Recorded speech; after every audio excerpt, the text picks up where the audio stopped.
Hello, everyone, and welcome to the Sustainable Finance Podcast, brought to you by Ceres. I'm Paul Ellis, your host for these programs about developments in this fast-growing industry. My guest for this episode of the Sustainable Finance Podcast develops circular economy models and metrics to push for material impact in ESG measurement of e-waste, food systems, extractive resources, and mobility. He consults with NGOs, development agencies, venture capital, and impact investment firms. Today, we're asking ourselves, what is the circular economy and why is it important? Eugenio Liu also wants to find out what are the circular economy's biggest challenges and difficulties. I don't know how much help I'm going to be, Eugenio, but before we get started here, I want to say a few words about our sponsor. I'm thrilled to talk about the important work that Ceres is doing. Ceres is a nonprofit organization working with the most influential capital market leaders to solve the world's greatest sustainability challenges. Through their powerful networks and global collaborations of investors, companies, and nonprofits, Ceres drives action and inspires equitable, market-based, and policy solutions throughout the economy. To learn more, go to ceres.org/podcast. That's CERES.org/podcast. At Ceres, sustainability is the bottom line. So, Eugenio, what is your definition of the circular economy and what are its advantages over existing linear models? First of all, I just want to say a couple of words about being in your program, Paul. It really is a very big pleasure being here. I listen to your podcast. I've been listening to it for a long time, and many times I find myself hearing to some really interesting stories and points of views. You have great guests, and so it is for me an honor to be here. So thank you for having me. Now, Go right ahead, and that's wonderful. I really appreciate that. Yeah, I mean that. I think we'll just stop recording right there. That's all we need, right? That's right. That's right. So, definition of the circular economy. Okay, so it's quite easy, actually. I think that the easiest way of doing this is what everybody does, which is to start first by defining, what the traditional linear economy we're in right now, and then you can contrast against it. So it helps understand that the way it works right now is we take resources, we extract resources, we turn them into goods, we use them, and then after their useful life, we discard them. It's just that simple. But these products end up in landfills where they generate an enormous amount of pollution, greenhouse gas emissions, methane among them. Or they find their way into our oceans. Our fish eat microplastics. We all know about that by now. And ultimately, that reaches us through the food chain, right? Chemicals find their way into our underground water tables. That's very dangerous. Things like e-waste, electronic waste, contain all kinds of very toxic chemicals. And I could go on, but the thing is that all that waste we generate is literally killing us. So with the concept of the circular economy, what we're trying to do essentially is to eliminate waste. Really, that's what we're trying to do. But then how do we do that? And that's when it gets a bit more complicated, right? There's several different concepts and many different ways, but it just boils down to like 2 or 3 different essential concepts. One of them is to reduce consumption. The less stuff we buy, the less stuff we throw. So that's very logical. So products then need to be designed for durability. The other one would be repair and reuse, right? Try to keep that product circulating as much as possible. Your computer, your bikes, your clothing, your shoes, keep these products alive. And if the products have reached the end of their life cycle, we can remanufacture. We can remanufacture them and take maybe components and upcycle them into new products by maximizing their inherent value. And I'm going to spend a little time here talking about this because this is very critical. Every product that we purchase that we use has a tremendous amount of value stored in them. In fact, infinitely more than the purchase price that we might have originally paid for it. I'll take a look at my T-shirt. That's like $25 T-shirt, cheap, right?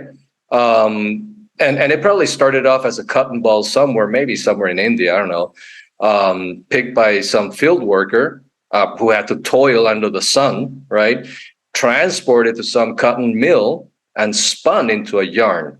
Then it was transported again to a textile mill where it was turned into fabric.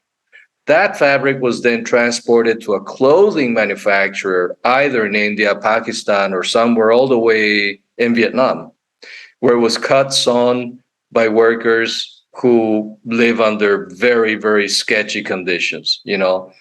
And then that's turned into a T-shirt, finally. That T-shirt then is put on a container, and that container crosses the ocean and reaches our shores are here, where it's being put in a warehouse, and finally it's shipped to me.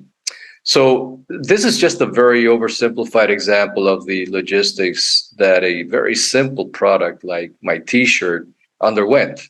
Now, if this is an oversimplified example, you can just imagine how it would be for something that's more complex. Think about a computer, for example, you know, something that has much more value add. Think about the amount of greenhouse gases that were emitted throughout the life cycle of just that T-shirt, right? So my T-shirt right now stores value in the form of materials, energy spent, labor, carbon released, and many others. And again, I go back to the same thing. If just a T-shirt stores so much value, think about things that are a little more higher value add. So, Cell phones, for example. well, yeah, cell phones and laptops and whatnot. Mm-hmm. So what we want to do really here is try to capture as much of that inherent value as possible. And that's really key. When we break down products into their basic components to be recycled, right, we lose all of that value, right? Because then all of that has just been thrown away like magic. All we're left are just like these pellets, plastic pellets or metal scraps that we're gonna have to like put through the cycle from almost from the beginning all the way again. So all that value has been thrown. That's just a huge waste, and all of the gas emissions that were already spent that are floating up there for nothing. You know, so it's that can't go on. That's just stupid. So what we're trying to do here is try to retain as much of that value. When we recycle it, we retain zero value, almost zero value. And yet the problem is that many people associate circular economy with recycling. Yes, a lot of people do. A lot of people do. They don't understand that it's not about recycling. It's about capturing value. And so that kind of thinking is incorrect. I have a question for you here. Yeah. That implies, at least from my perspective, what you're saying is that the materials that are used, the products that are made, all of these things have to have an other whole component that's part of the process of manufacturing them in the first place. In other words, there has to be a post-useful life process that would take over to make sure that they are part of the circular economy and are in a reuse or reconfigure process after, let's say, the lifetime that I have used my cell phone for. Am I on point here? Is this accurate? You're right on point. It's something we're going to be touching about because that dwells into what we're going to be talking about in terms of the loops, right? And how those loops need to be shortened. It has all to do with this, right? Because the more value and the better you design these components so that you can retain that value without them having to go all the way down to the recycling point, is ideal, of course. But in order to do that, it takes a huge amount, a rethinking in terms of how do you design, industrial design products before they're being made so that they can turn up being like Lego sets almost, so that once you're done with your phone right now, all you need to do is just unplug some of these elements that retain a lot of value and in a way maybe go through a very simple refurbishing or remanufacturing process, and then they go straight back into a cycle. So yes, you do need to take that into account. And I think that's one of the biggest challenges right now for organizations like the Helen MacArthur Foundation, just trying to figure out how do you integrate good design within this. But it's much more complex than just design, as we'll look. So now you mentioned the loops. Yeah. Let's discuss the principles of keeping products and materials in use, or what you refer to as tightening the loop. Now, you also mentioned the Ellen MacArthur Foundation. Do they do a lot of work in this area? Are they funding a lot of projects related to circularity within the economy? They do. These guys are the standard. The Helen MacArthur Foundation is sitting right at the very top of the pyramid. Everything starts from them. They're the ones who really advocate this thing. They're the ones who really got it started, and they've got it done in a very rigorous manner. They come up with a lot of policies. So yes, they're very involved in this. Talking about the tightening of the loop, I think. Look, when you close a loop, it means that we take a product after its useful life and reinsert it into a new product life cycle without the need to extract new virgin materials. That's the whole point behind it. Now, the more inherent value we can retain from that product, the tighter the loop. So, for example, if we were to remanufacture a product so that it's closer to its original state, then the loop is tight because it has all the value still retained in that product. Whereas if we have to go all the way down to the recycling stage where the product is going to lose all of its value, then the loop is very loose. In fact, the loosest. That's the last thing we want to do. Earlier, when I was talking about how products have such a large amount of inherent value in them, and how the ultimate aim in the circular economy is to capture or retain as much of that. Well, tightening the loop means closing that loop to as close to the product's original state as possible. I don't know if that makes any sense, but that's... It does. Yeah, it does make sense. And I want to explore that thought just a little bit further. Yeah.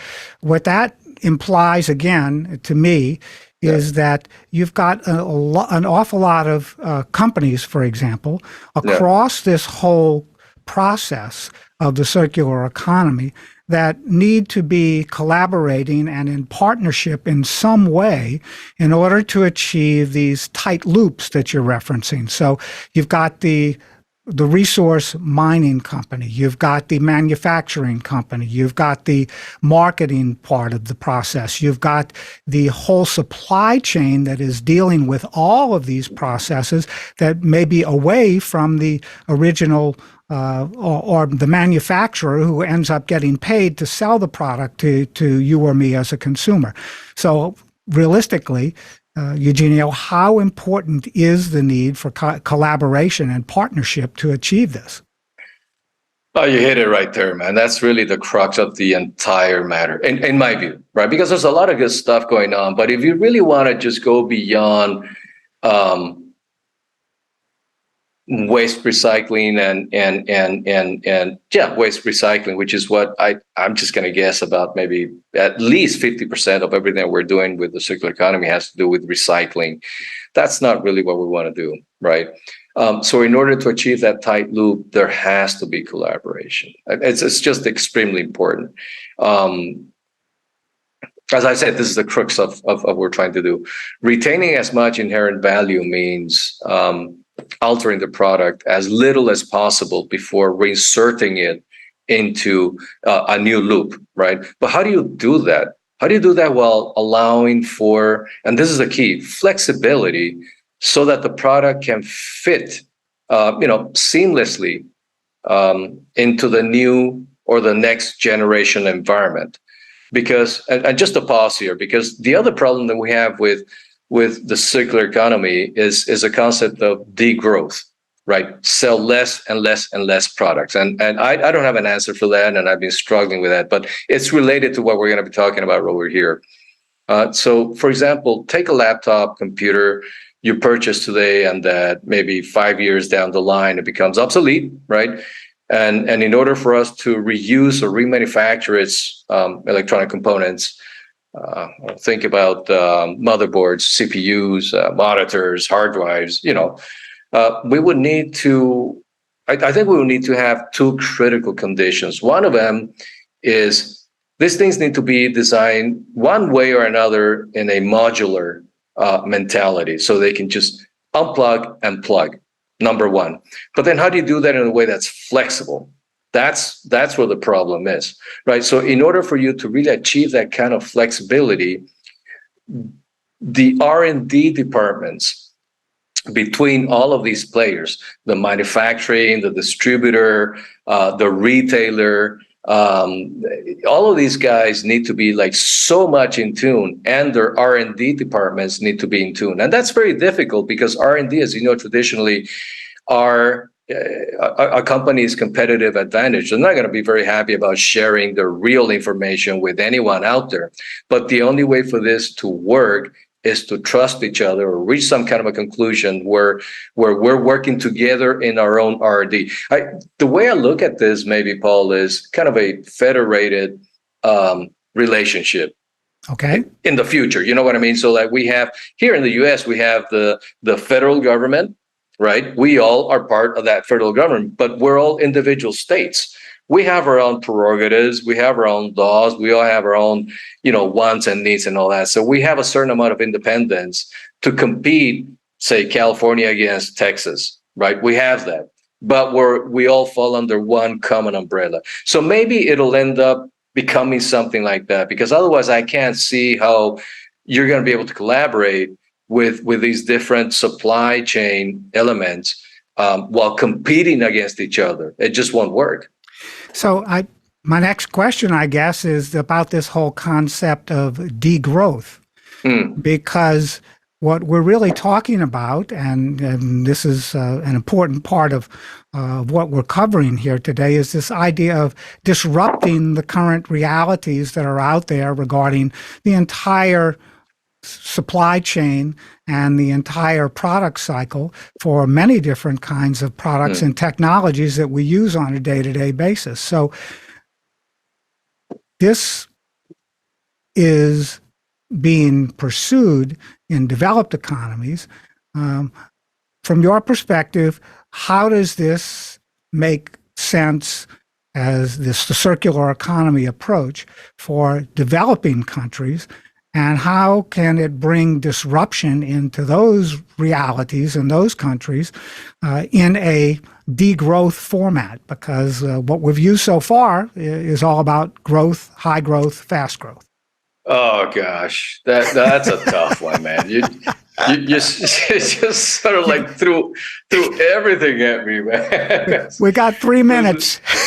Oh, got 3 minutes. Okay, really quick. Well, first of all, let me just answer. There are two questions here. Sure. To the degrowth, I don't have an answer. I really don't know. Okay, I do know that if we really want to achieve full circular economy, we have to figure out a business model that will allow companies to continue generating profit while selling less. How in the world you do that, I have no idea. But there are concepts being thrown out there. For example, product as a service. That's one thing, right? So you don't need to buy a product. You can just buy the service, right? And let's say you buy a pair of skis. Well, you don't buy a pair of skis. You're just like, use the skis, use them for a day, 2 days, and boom, they're gone. And they're like really good skis. That's all you need. You don't need to own the skis.